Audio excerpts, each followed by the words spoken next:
Okay, halogen alkanes start कर रहे हैं। सबसे पहले तो हमें बताना चाहिए हैलोजन अल्केन्स होते क्या हैं।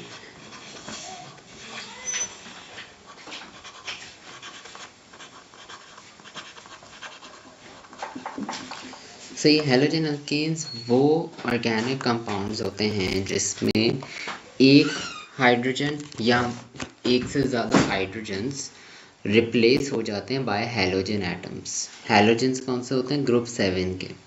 सही है, compounds, organic compounds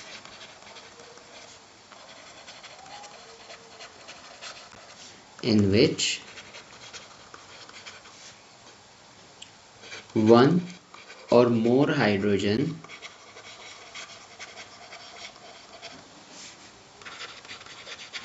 atoms are क्या हो जाते हैं? रिप्लेस हो जाते हैं बाय हैलोजेंस।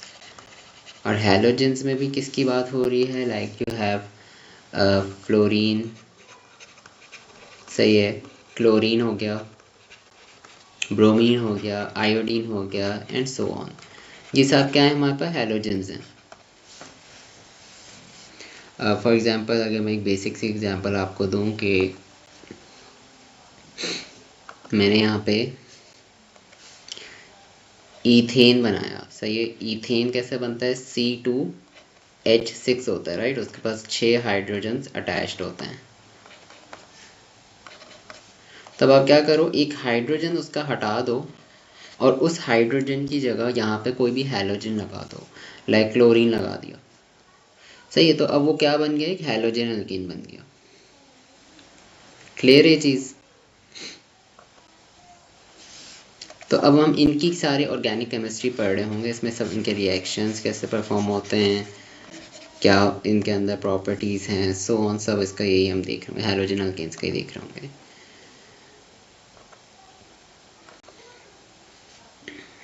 हैलोजन एल्केन्स को हम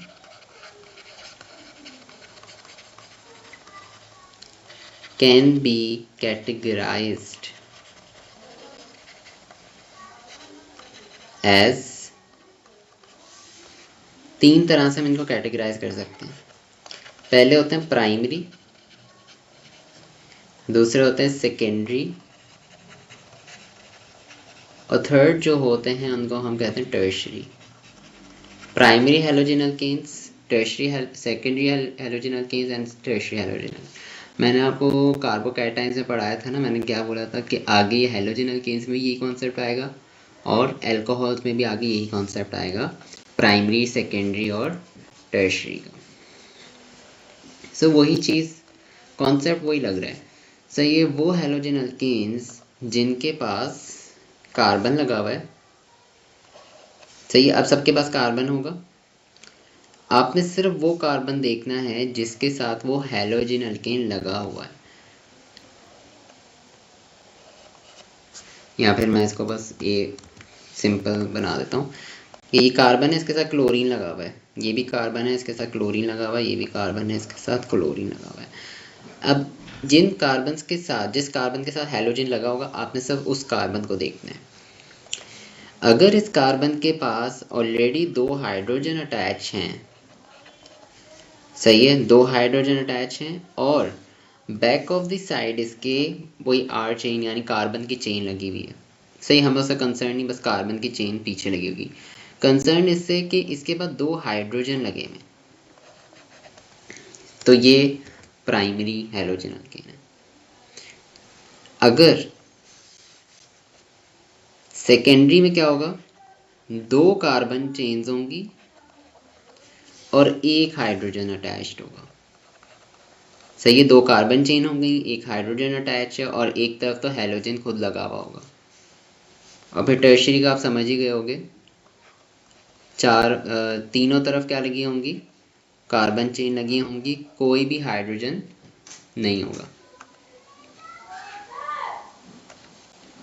क्लियर है?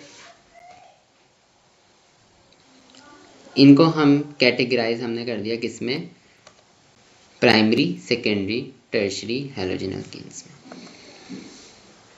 जैसे अगर मैं आपको थोड़ा सा आइडिया प्रैक्टिस कर रहा हूँ कि ये मैंने आपको एक बना के दे दिया और इसमें यहाँ पे मैंने Cl लगा दिया।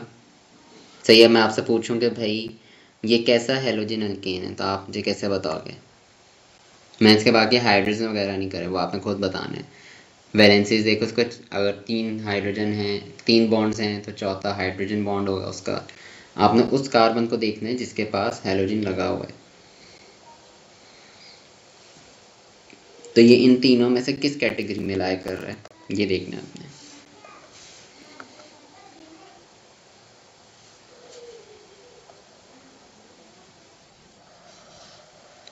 सेकेंडरी रीजन,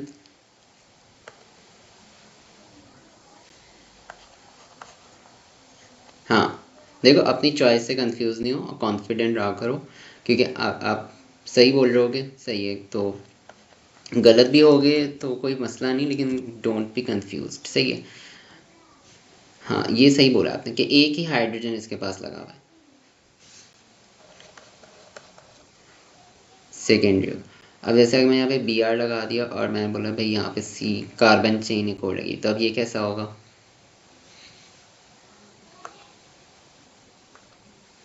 टर्शियरी, क्योंकि इसके जो कार्बन है इसका, उसके पास कोई भी हाइड्रोजन नहीं अटैच। सही है, तो आइडेंटिफाई करना बहुत ज़रूरी है, इनकी बेसिस पे ही आगे रिएक्शंस भी चल रहे होंगे।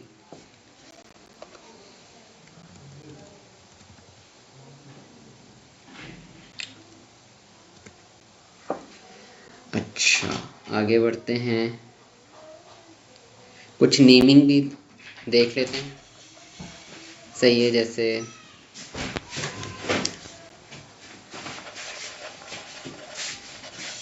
हमने यहाँ पे एक चेन बनाई,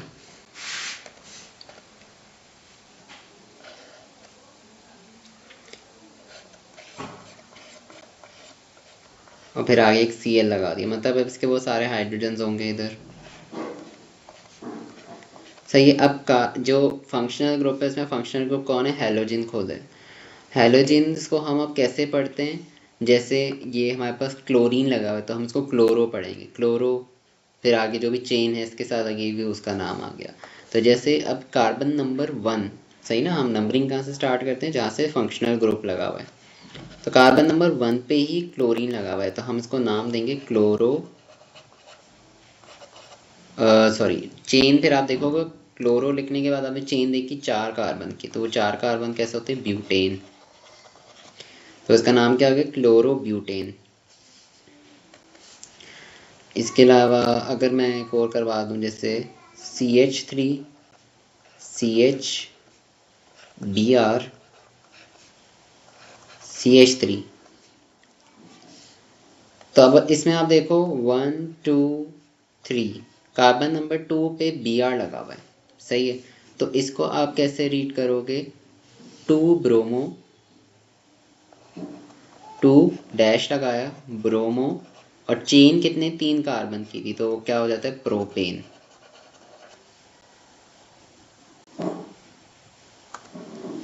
क्लियर है ये?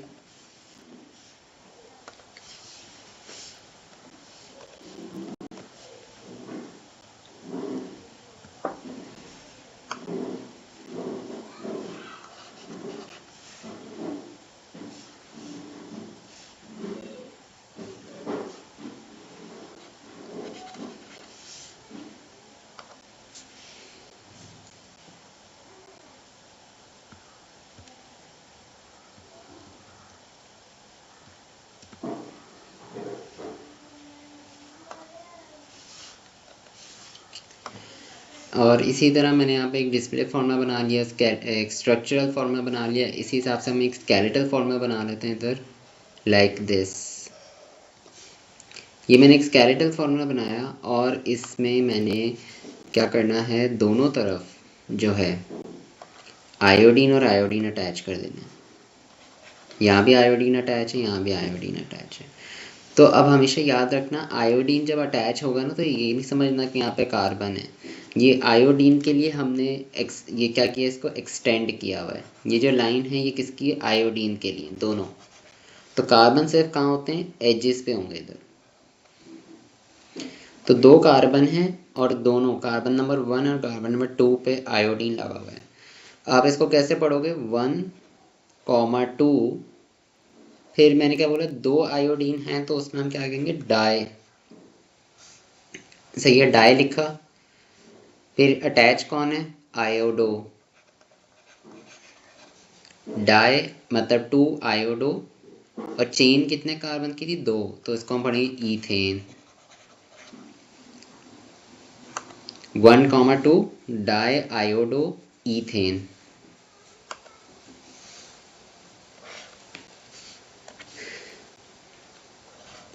मैं आपको एक देता हूँ एग्जाम्पल करने को। इसमें आप क्या करो, यहाँ पे एक Cl लगा हुआ है, यहाँ पे भी एक Cl लगा हुआ है। ट्राई करो इसको, जल्दी बताना मुझे।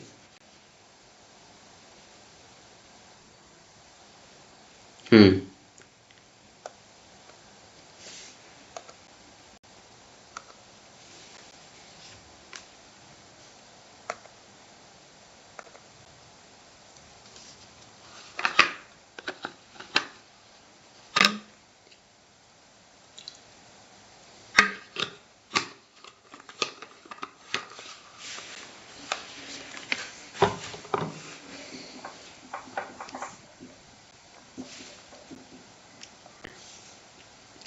ओके, 2, 3, एक चीज़ मिस कर दी, क्या होगा, 2,3 डाई क्लोरो,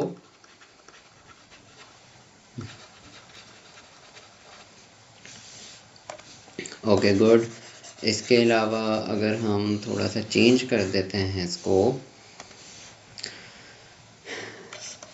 4 की ही मैं बना देता हूँ। इसमें एक पे क्लोरीन लगा हुआ है और एक पे Br लगा हुआ है।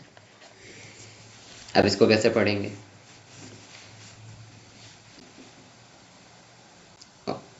हम्म ओके, क्लोज इनफ। तो इनको पढ़ेंगे कैसे, सही बोला आपने, अल्फ़ाबेटिकल, लेकिन अल्फ़ाबेटिकल पढ़ोगे। हम्म और अगर मैं इसमें कोई कार्बन चेन ऐड कर दूं तो,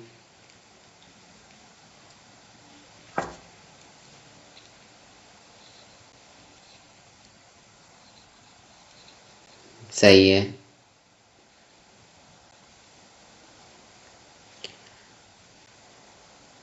नहीं नहीं 4 ही बनेगा ना, अगर आप यहाँ से भी यूँ जाओ या सीधा जाओ तो 4 ही बनेंगे। क्लोरोब्यूटेन, और साथ में ये भी तो है, इसको क्या बोलोगे, 3 मीथाइल क्लोरो, हाँ सही बोल रहा हूँ, सही बोल रहा हूँ, 2 क्लोरो। क्योंकि अगर क्लोरीन यहाँ लगा होता ना, फिर मैं सीधा लिख देता क्लोरोब्यूटेन। 2 क्लोरो, कौन सा, मीथाइल यहाँ पे लगा हुआ है ना, मैंने अलग से कार्बन यहाँ पे लगाया हुआ है। वो वाला लगाया है। तो ये कुछ नेमिंग्स हैं, सही है, जो आपको आ जानी चाहिए, इनसे आसानी होती है। बस जो रूल्स मैंने लिखवाया था वो फॉलो अगर आप करोगे ना तो आसानी से हो जाएंगे। आगे बढ़ते हैं। कुछ प्रॉपर्टीज़ हैं हैलोजन अल्केन्स की जो अगेन केमिकल बॉन्डिंग से रिलेटेड है। आसान है। फिज़िकल प्रॉपर्टीज़ हम देख रहे हैं, केमिकल प्रॉपर्टीज़ तो उसके रिएक्शन है, वो हम बाद में देखेंगे। Physical properties of halogen alkanes, उसमें हम सबसे पहले जो है डिस्कस कर लेते हैं किसको, बॉइलिंग पॉइंट को।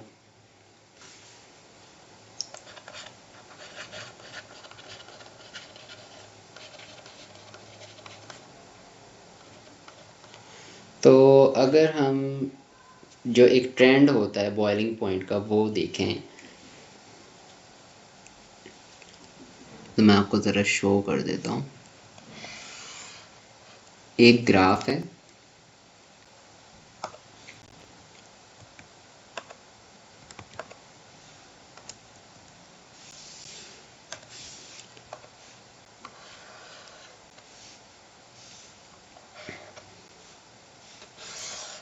पहले थोड़ा क्लोज करके दिखा देता हूँ आपको। देखो ग्राफ में क्या हो रहा है, पहले CH3X, X मतलब यहाँ पे कुछ भी आ सकता है, इनमें से क्लोरीन, ब्रोमीन, आयोडीन, तीनों में से कुछ भी यहाँ पे अटैच हो सकता है, तो वो हैलोजन अल्केन बन जाएगा। क्लोरीन वाले क्लोराइड्स मतलब जो हैं ये ऑरेंज कलर के, ब्लू में कौन है, ब्रोमाइड्स, अगर आप Br लगा दो, और येलो में कौन है, आयोडाइड्स।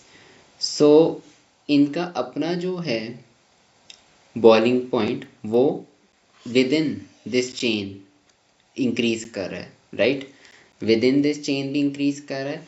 और अगर मैं कार्बन चेन बढ़ा दूँ, अब इसमें आप देखो कार्बन चेन बढ़ रही है, तो भी आपका जो इनका अपना अपना रिस्पेक्टिव बॉइलिंग पॉइंट है, जैसे क्लोरीन को क्लोरीन से कंपेयर करो तो वो भी क्या हो रहा है, इंक्रीज हो रहा है। सबके पीछे एक ही रीज़न है, और वो रीज़न कौन सा है, वेंडर वॉल फोर्सेस इंक्रीज हो रही हैं, स्ट्रांग हो रही हैं, क्योंकि अगेन वही बात आ गई, इलेक्ट्रॉन्स बढ़ रहे हैं, सही है, मोर इलेक्ट्रॉन्स तो more temporary dipoles resulting in stronger van der Waals forces, वही वाला रीज़न इसमें चल रहा है हमारे पास। क्लियर है ये चीज़? तो यही चीज़ मैं बस यहाँ पे लिख रहा हूँ, बस आपको क्या ट्रेंड पता होना चाहिए।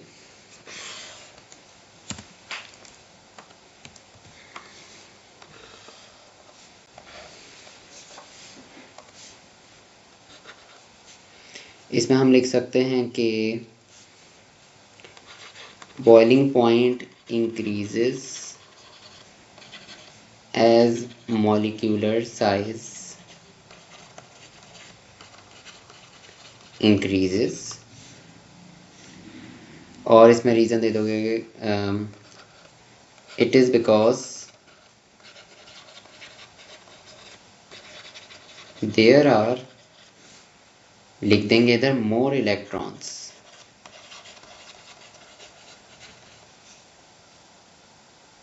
Okay in larger molecules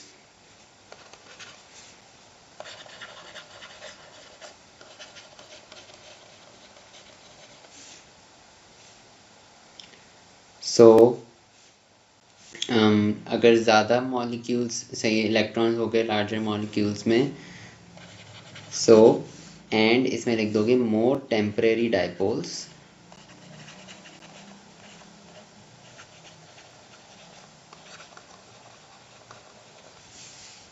resulting in, क्या लिखा था हमने, स्ट्रॉन्गर वेंडर वॉल फोर्सेस।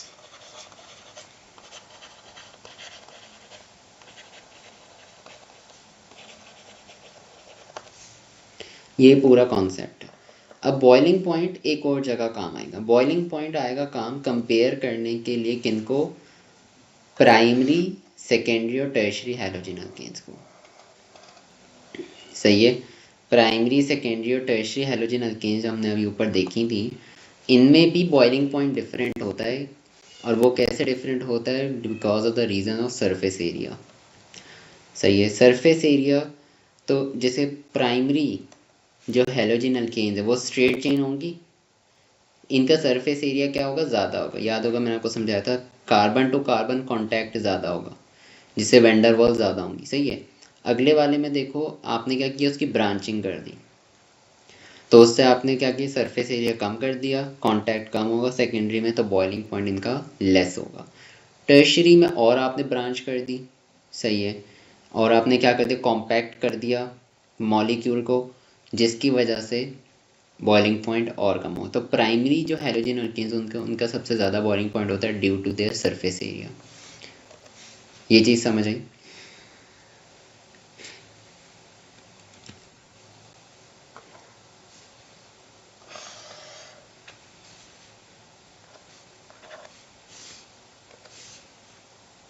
इधर लिख देते हैं ये भी,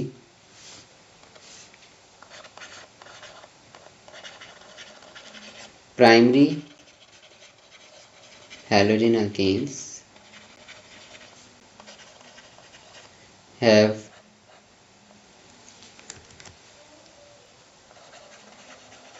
more boiling point than secondary और टर्शरी बिकॉज, रीजन क्या दोगे, they have greater surface area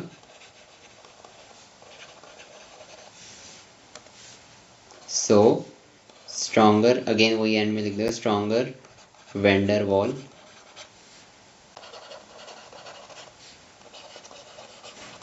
forces. ये हमारी एक फिजिकल प्रॉपर्टी होगी। बॉइलिंग पॉइंट हमने डिस्कस कर लिया हैलोजन एल्केन्स का। दूसरा होता है हैलोजन एल्केन्स की अगर सॉल्युबिलिटी की बात करी जाए तो हैलोजन एल्केन्स जो हैं, यहाँ पे लिख देता हूँ मैं, second is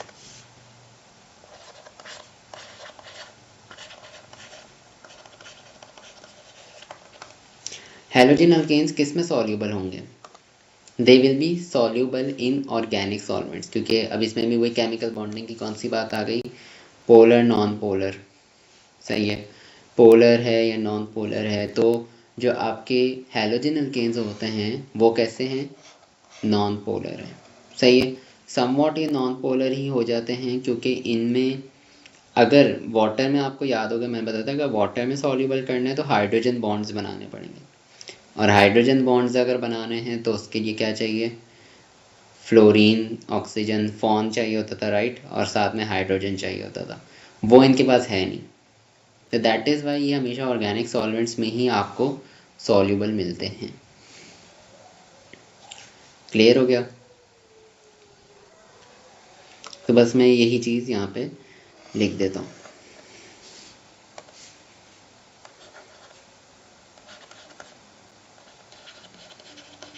Halogen alkanes are soluble in organic solvents and insoluble in water. Reason, it is because they cannot form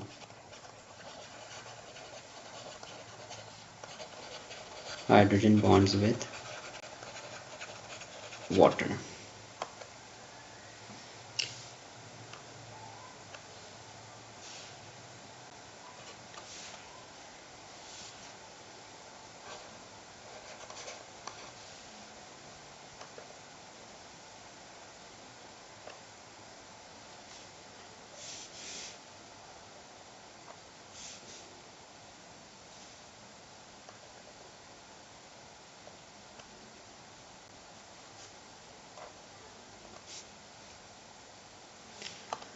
okay, ये हो गया। आगे बढ़ते हैं। यहाँ हमने दो फिजिकल प्रॉपर्टीज़ को डिस्कस कर लिया ऑफ हैलोजन एल्केन्स। पहले थी बॉइलिंग पॉइंट, दूसरी हमने पढ़ ली सॉल्युबिलिटी।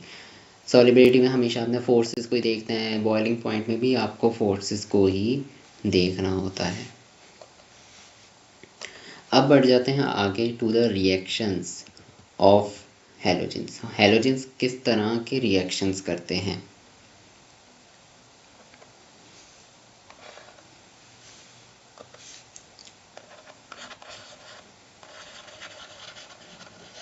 Reactions of haloalkanes. तो हैलोजेनोअल्केन्स की पहले रिएक्टिविटी की बात कर लेते हैं। जैसे हमने अल्केन की भी रिएक्टिविटी की बात की, अल्कीन्स की भी की थी, इनकी भी ज़रा पहले बात कर लेते हैं ऑफ रिएक्टिविटी पहले, कि किस तरह से कैसे रिएक्टिव हैं।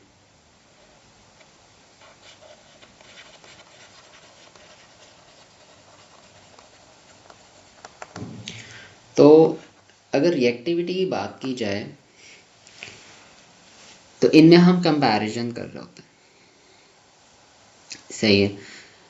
सो फ्लोरोअल्केन्स मतलब वो जिनमें से फ्लोरीन लगा हो, वो सबसे ज़्यादा होते हैं लीस्ट रिएक्टिव। सही है। और जो आयोडो अल्केन्स होते हैं, आयोडो अल्केन जिनके साथ आयोडीन लगा होता है, तो उनके पास जो है सबसे मोस्ट रिएक्टिव होते हैं। मैं आपको यहाँ पे इमेज दिखाता हूँ एक, ये देखो।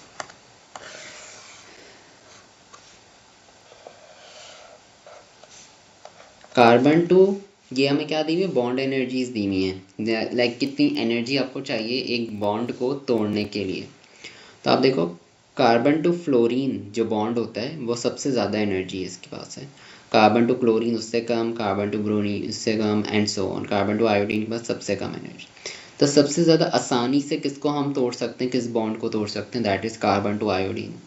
दैट इज़ वाई वो अल्केन्स जिनके पास आयोडीन लगा होता है वो सबसे ज़्यादा क्या होंगे, रिएक्टिव होंगे, और वो अल्केन्स जिनके पास फ्लोरीन लगा होता है वो सबसे ज़्यादा क्या होंगे, अनरिएक्टिव होंगे। समझ आए?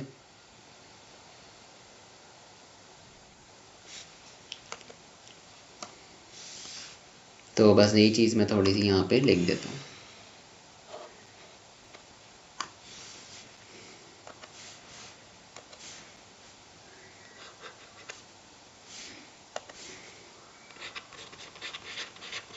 Fluoroalkanes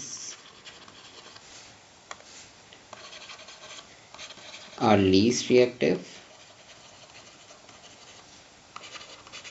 while iodoalkanes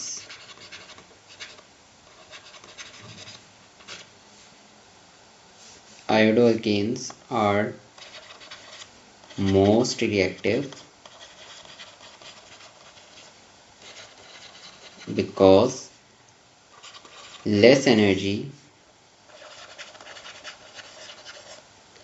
is required to break carbon to iodine bond. That is the concept behind the reactivity. तो सबसे ज़्यादा रिएक्टिव होंगे हमारे पास आयोडोअल्केन्स। अब हैलोजन अल्केन्स जो हैं ये क्या करते हैं, जैसे हमने अल्केन्स को देखा था, अल्केन्स सिंपल अल्केन्स जो थे हमारे पास, वो क्या करते थे, हाइड्रोजन को, सही ये सारे हाइड्रोजन हैं, हम क्या करते थे, क्लोरीन लाते थे और फिर वो एक हाइड्रोजन को सब्स्टिट्यूट करके यहाँ पे क्या लगा लेते थे, क्लोरीन लगा लेते थे। तो बेसिकली वो क्या बना रहे होते थे, इधर हैलोजन अल्केन्स बना रहे होते थे। सही है। और इसको फिर हमने एक नाम दे दिया था जिसका नाम था फ्री रेडिकल सब्स्टिट्यूशन। याद होगा आपको, फ्री रेडिकल सब्स्टिट्यूशन। उसमें क्या होता था कि फ्री रेडिकल सब्स्टिट्यूट होता था यहाँ पे आके। हैलोजन अल्केन्स भी कुछ इस तरह का ही काम करते हैं। हैलोजन अल्केन्स सब्स्टिट्यूशन ही करते हैं, लेकिन इधर जो सब्स्टिट्यूशन करने आता है वो कोई फ्री रेडिकल नहीं होता, उसका नाम है न्यूक्लियोफाइल। सही है। यहाँ पे अब कौन आएगा सब्स्टिट्यूशन करने, जैसे अगर मैंने यहाँ पे एक सिंपल हैलोजन अल्केन बनाया, साथ में मैंने एक लगा दिया NaOH। होता क्या है, ये OH जो है ये एक न्यूक्लियोफाइल है। ये क्या करता है, क्लोरीन को यहाँ से बाहर निकाल देता है, खुद आके यहाँ सब्स्टिट्यूट हो जाता है। सही है। और इसमें आप देखोगे, अगर आपको पता हो, ये अल्कोहल बना दी इसने, और वहाँ पे NaCl उसके साथ जुड़ जाता है। ये हमने क्या की, सब्स्टिट्यूशन ही की है, लेकिन स्पीशी हमने बदल दी, that is a nucleophile. Free radical नहीं है, अब ये कौन आ गया, न्यूक्लियोफाइल आ गया। ये चीज़ समझ आई?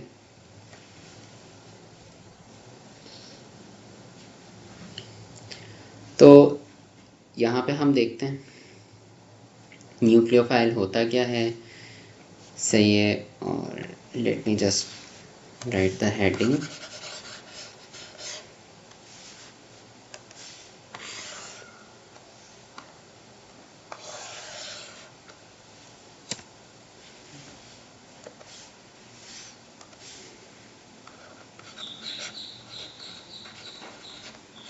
Nucleophilic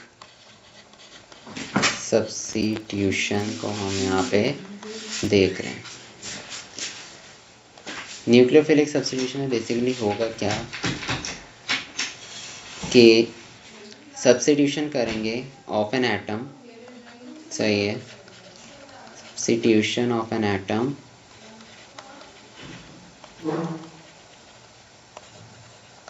by a nucleophile। Nucleophile क्या होता है ये देखना है यहाँ पे हमने।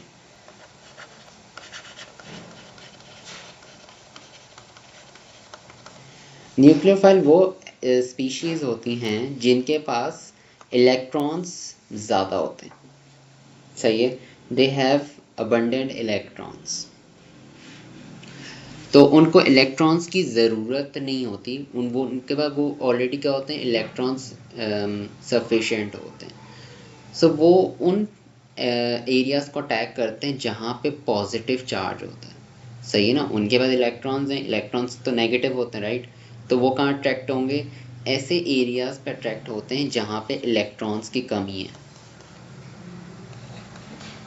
जैसे OH नेगेटिव होता है, OH नेगेटिव ऑक्सीजन का आपको पता है ना, 2-3 इलेक्ट्रॉन्स के पेयर तो होते हैं इसके पास। तो ये इसके पास बहुत इलेक्ट्रॉन्स है, ये क्या करता है, ऐसे एरियाज़ पे अटैक करता है जहाँ पे उसको लगता है कि ये एरियाज़ वीक हैं और यहाँ पे मैं आके सब्स्टिट्यूट हो सकता हूँ। That is a nucleophile. Electrophile आपको याद होगा, इलेक्ट्रोफाइल कौन से होते थे, इलेक्ट्रोफाइल हमने कहाँ यूज़ किए थे, अल्कीन्स में यूज़ किए थे डबल बॉन्ड के वक्त। डबल बॉन्ड इलेक्ट्रोफाइल्स वो होते हैं जिनको इलेक्ट्रॉन की नीड होती है, जिनको ज़रूरत है सही है इलेक्ट्रॉन से, और वो इलेक्ट्रॉन को कहाँ मिलते हैं, डबल बॉन्ड में मिलते हैं, तो वो वहाँ जाके अटैक करते हैं। न्यूक्लियोफाइल जहाँ पे इलेक्ट्रॉन्स की कमी उन्हें महसूस होती है वो वहाँ जाके अटैक करते हैं। दोनों अपोजिट हैं एक दूसरे से। क्लियर हो गया ये बस चीज़ मैं यहाँ लिख रहा हूँ।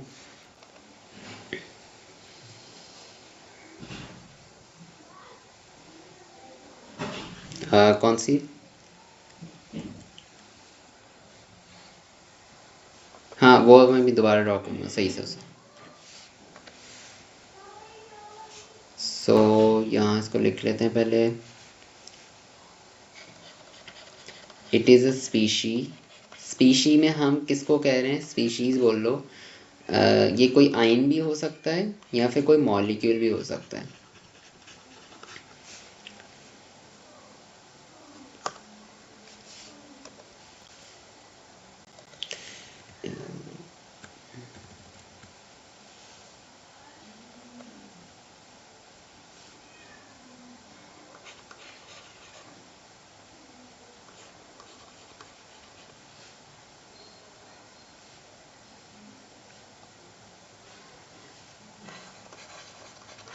एक मिनट ज़रा रुकना।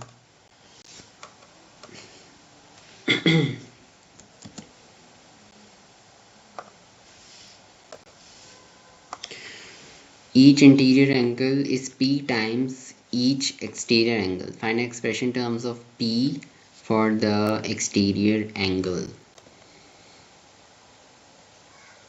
ये एक्सप्रेशन नहीं बन रहा आपके पास,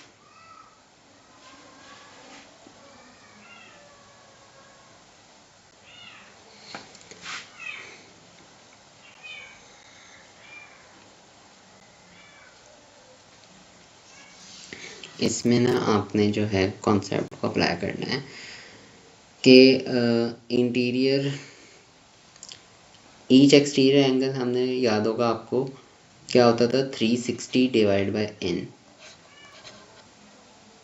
और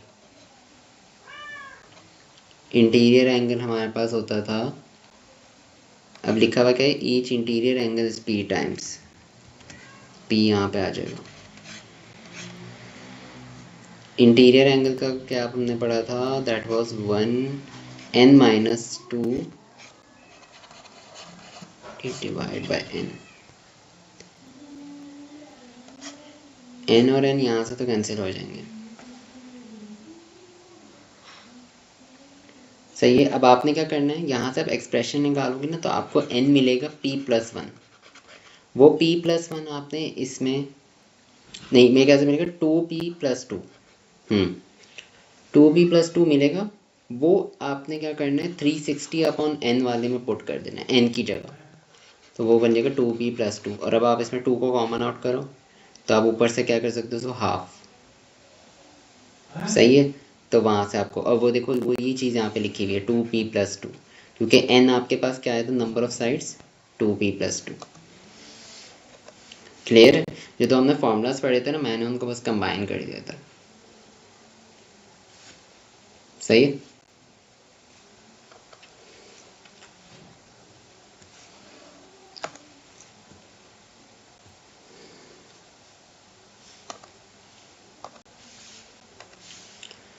हाँ ओके, तो मैं यहाँ पे क्या लिख रहा था कि एन आयन और मॉलिक्यूल, अब इसके एग्जांपल्स भी मैं दे दूंगा आपको कि कौन कौन से होते हैं।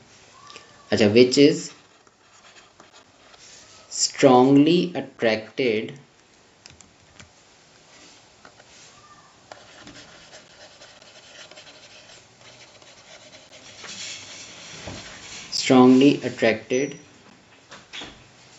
to a region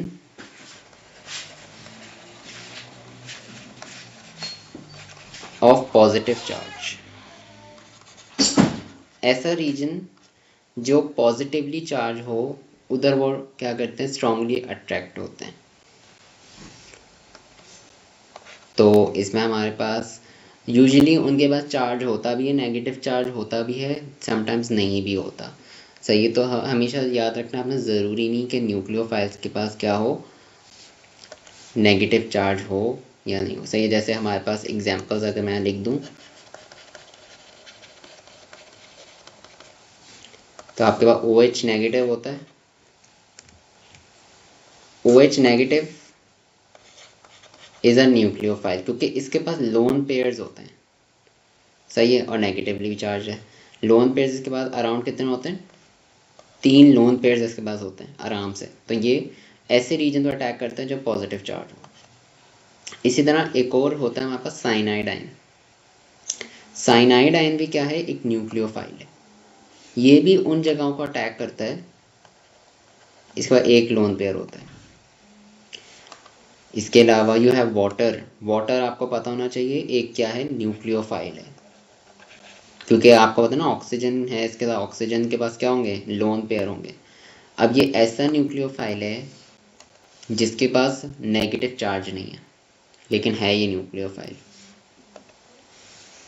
अच्छा, इसके अलावा होता है हमारे पास अमोनिया। अमोनिया का मॉलिक्यूल NH3, ये भी क्या होता है, न्यूक्लियोफाइल होता है। जहाँ आपको नज़र आए कि उस स्पीशी के पास लोन पेयर मौजूद है, तो वो एक न्यूक्लियोफाइल होता है। क्लियर है चीज़? ओके।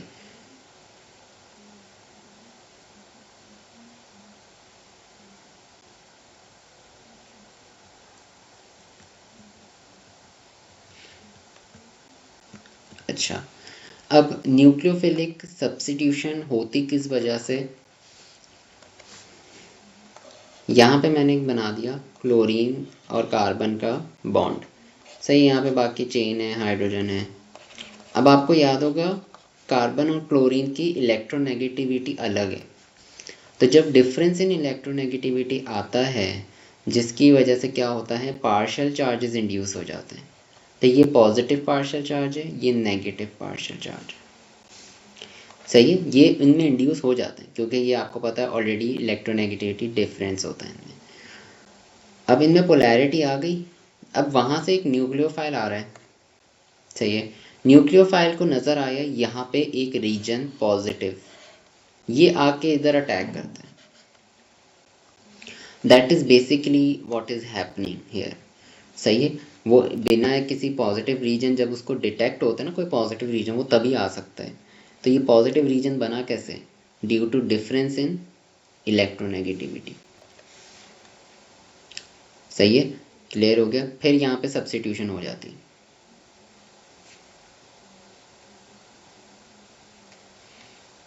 आगे बढ़ें।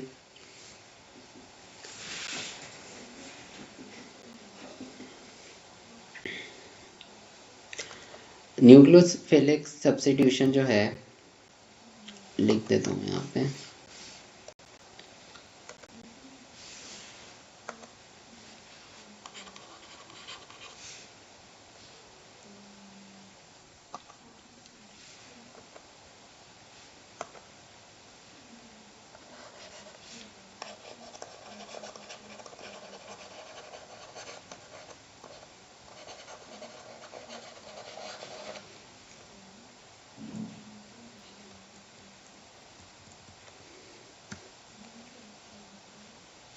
सो यहाँ पे मैं लिख देता हूँ, दो तरीके के मैकेनिज़म्स होंगे हमारे पास, इलेक्ट्रोफिलिक सब्स्टिट्यूशन के मैकेनिज़म्स दो हैं।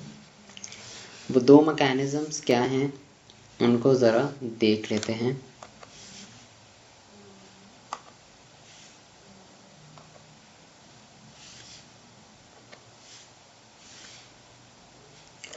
ओके,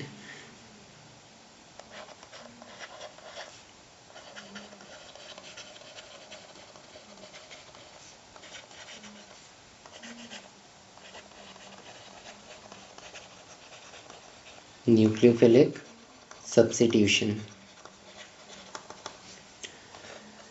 दो मैकेनिज़म्स का नाम है। पहला जो मैकेनिज़्म है उसको हम कहते हैं SN1। सही है। SN में N जो है वो न्यूक्लियोफिलिक कहते हैं और S जो है वो हमारा सब्स्टिट्यूशन। सही है, तो वो शॉर्ट फॉर्म है SN1। दूसरा जो होता है वो होता है SN2। SN1 एंड SN2 मतलब दो मैकेनिज़म्स हैं, उनको हमने दो दो नाम से कर दिया। अब याद रखना, SN1 मैकेनिज़्म कौन परफॉर्म करते हैं? Tertiary halogen alkanes. Tertiary halogen alkanes. SN2 कौन परफॉर्म करते हैं? Primary halogen alkanes.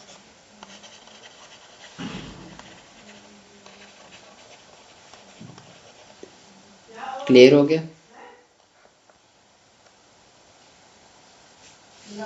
दोनों अलग मैकेनिज्म्स हैं जो अभी हम आगे स्टडी करेंगे। फिर आपने मुझसे ये नहीं पूछा कि सेकेंडरी फिर सर क्या परफॉर्म करेंगे।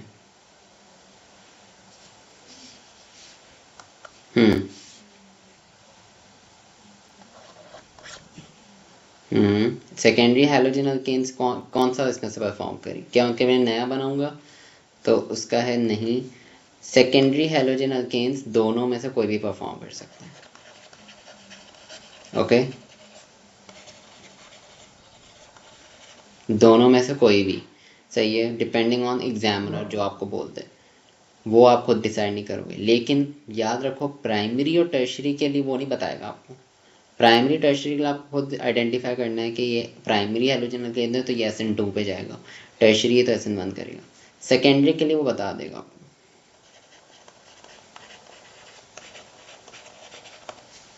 सही है, समझ आ गई?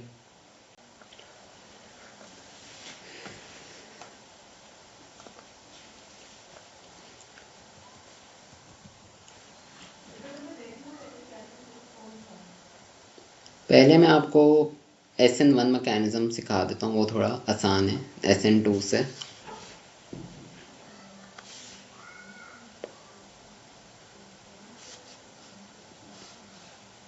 यहाँ पे हम ओके,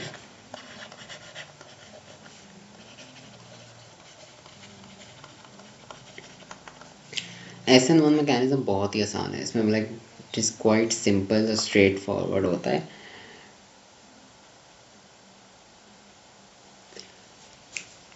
यहाँ पे आप देखना, सही है। किसको यूज़ करेंगे हम इधर? एक SN1 के लिए क्या लिखा हुआ है ऊपर? टर्शरी हैलोजन अल्केन को यूज़ करेंगे। तो हमने कोई भी एक टर्शरी हैलोजन अल्केन लिया, यहाँ पे बना लेते हैं कार्बन जिसके साथ तीनों तरफ क्या लगा होगा? टर्शरी में क्या होता था? तीनों तरफ कार्बन चेन लगी होती थी, तो वो हमने बना लिया।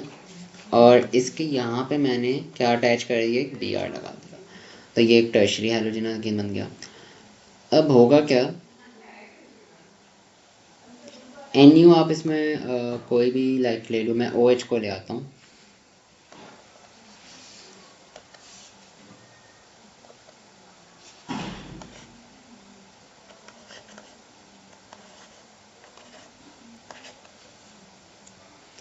OH को हम यहाँ पे ले आते हैं एज अ न्यूक्लियोफाइल।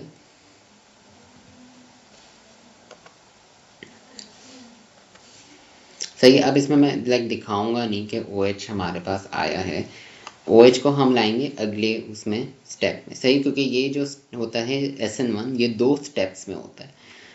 पहले स्टेप में क्या होगा कि Br इससे अलग हो जाएगा, कार्बन से अलग हो जाएगा। कैसे? एक एरो निकाला बीच में से और दोनों जो एक डबल हेड एरो होता है वो आपने Br की तरफ ड्रॉ कर दिया। ये एरो क्या बता रहा है कि Br ने दोनों इलेक्ट्रॉन ले लिए और वो दोनों इलेक्ट्रॉन लेके अलग हो गया, किससे? इस कार्बन से, चेन जो आपने पूरी बनाई है। तो जो आपका आगे अब ये देखते हैं, ये रिवर्सिबल है रिएक्शन। कैसा रिएक्शन है? रिवर्सिबल, मतलब at the same time product भी है उसके अंदर और रिएक्टेंट दोनों है। अभी मैंने प्रोडक्ट नहीं बनाया, प्रोडक्ट कुछ इस तरह का होगा। आपने अपना वो कार्बन चेन ऐसी बनाई। यहाँ पे अब मैं क्या कर रहा हूँ, पॉजिटिव चार्ज ऐड कर रहा हूँ, क्योंकि आपने क्या किया, दोनों इलेक्ट्रॉन किसको दे दिए? कार्बन का इलेक्ट्रॉन भी उठा के किसको दे दिया? Br को दे दिया। तो कार्बन तो अब वो बन गया, कार्बोकैटायन बन गया। और साथ में क्या बन गया इसके? Br नेगेटिव विथ 2 इलेक्ट्रॉन्स, क्योंकि दोनों इलेक्ट्रॉन्स कौन ले गया? Br ले गया। यहां तक समझ आया? ये आपका फर्स्ट स्टेप है।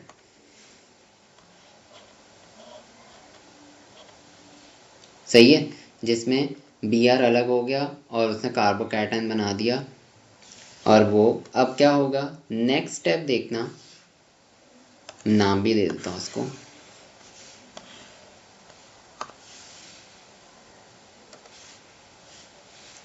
ये आपका हो गया स्टेप 1।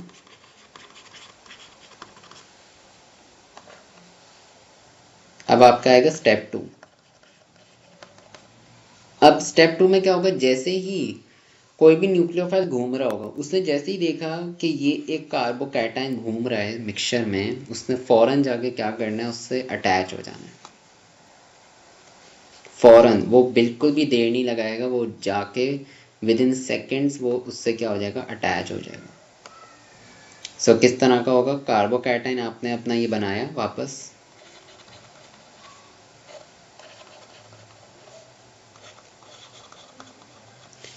पॉजिटिव साइन अभी भी इस पे लगा हुआ है। यहाँ से आप क्या करोगे, एक न्यूक्लियोफाइल ले आओ, न्यूक्लियोफाइल यानी OH ले आओ, OH नेगेटिव, 2 सही उसके लोन पेयर साथ में।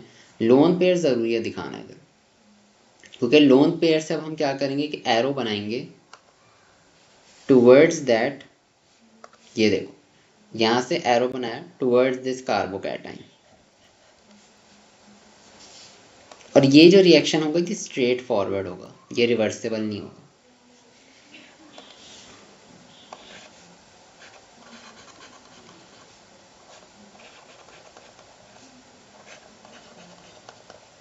और यहाँ पे क्या बन गया, अब OH आके लग गया।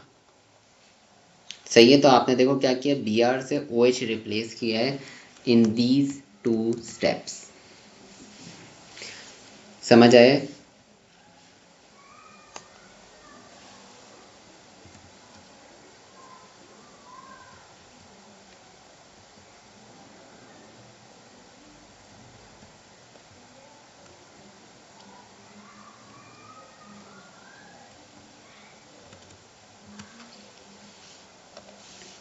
क्लियर है? आगे बढ़ें।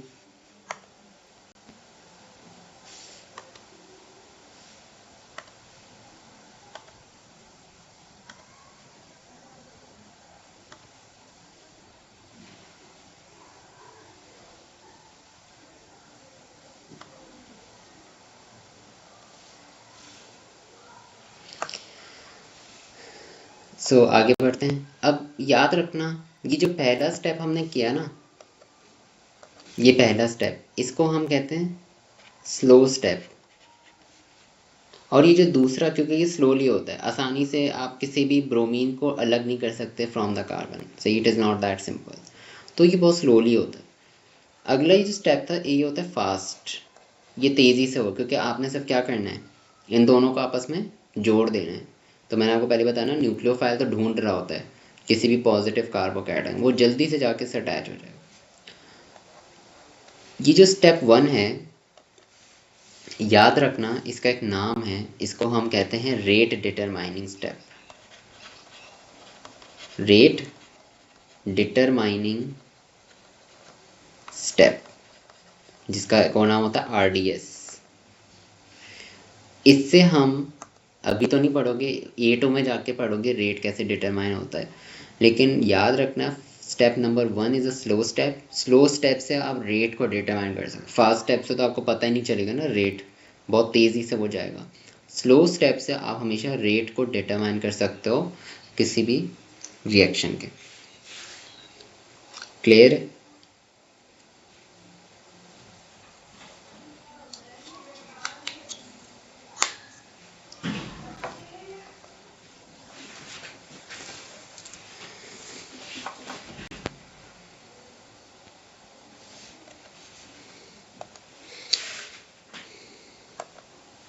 तो हमने आज क्या कर लिया है, SN1 तक कर लिया है कंप्लीट।